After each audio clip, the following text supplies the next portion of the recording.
The strange story of the Changeling Haunting. Some of the greatest hauntings on record have inevitably been made into films and have seen their legacies spread far and wide in the public consciousness. One of these certainly must be a particular haunting which purportedly tormented an innocent man who moved into a home in Denver, Colorado, only to find it absolutely pervaded by all manner of ghostly phenomena, which has made it the basis of the famous horror movie The Changeling, and catapulted it into the pantheon of the greatest hauntings on record. In the late 1968, a man by the name of Russell Hunter moved to Colorado in order to help his parents operate and manage the Three Birches Lodge in Boulder. He eventually moved into the Henry Treat Rogers Mansion at 1739 East 13th Avenue, near Cheeseman Park in Denver, Colorado, in the United States, so that he could pursue his own interests of writing music, finding the place to be ridiculously cheap because according to him no one else wanted to live there. This may have been because the entire development had been built upon the former Prospect Hill Cemetery, founded in 1858, which the US government had acquired and had turned into a park. The bodies interred within the cemetery had been haphazardly moved, with many of the corpses allegedly discarded in the process, and this was enough to spur stories of hauntings and to keep most people away from living there. Hunter moved in anyway, as the price was unbeatable, but he would soon realize that there was perhaps more to the talk of hauntings than mere spooky stories. Shortly after moving in, he began to experience a range of paranormal phenomena. It started with intense thudding noises on the walls and a general unbelievable banging and crashing that would occur every morning at 6 a.m. The shaking was sometimes so severe that the very walls would thrum and vibrate, but this would all apparently suddenly subside as soon as he went downstairs to investigate.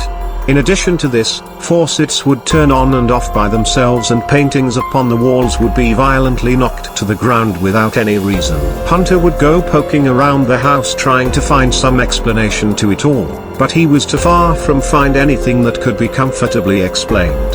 As he looked around the house, he allegedly found a hidden staircase behind a closet, which led to a darkened room containing a journal and other various belongings of a long-dead 9-year-old boy. The journal painted a picture of a disabled child who had been forbidden from leaving the house, and it contained a creepy souvenir in the form of a red rubber ball that was claimed to be the child's favorite, and would go on to sometimes go bouncing around by itself.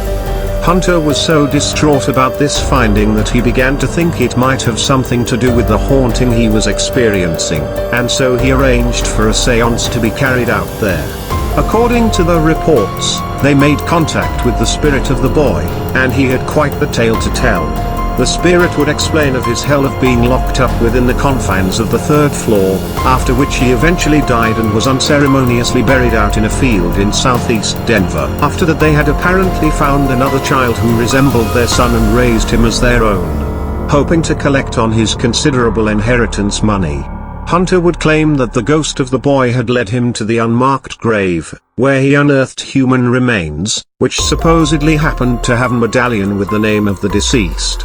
This seems like it should have been the end of it, and going by horror movie rules the spirit should have been appeased and addressed, but in this case this was apparently only the beginning of this haunting.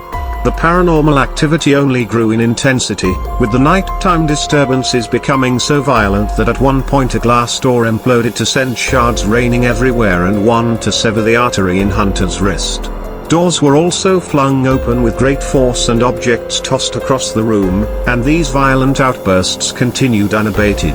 It was enough to encourage Hunter to move to a new home, and he settled into a new place on Kearney Street, but the paranormal phenomena would continue. Hunter would eventually contact the Epiphany Episcopal Church in order to have someone come in and conduct a ritual cleansing of the property, which seems to have calmed down the haunting somewhat.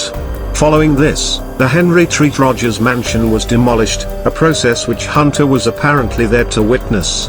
As he did so, tragedy would apparently strike, and he would explain, as the walls of the wing which had contained my bedroom collapsed, they suddenly flew outward and crushed to death the man operating the bulldozer.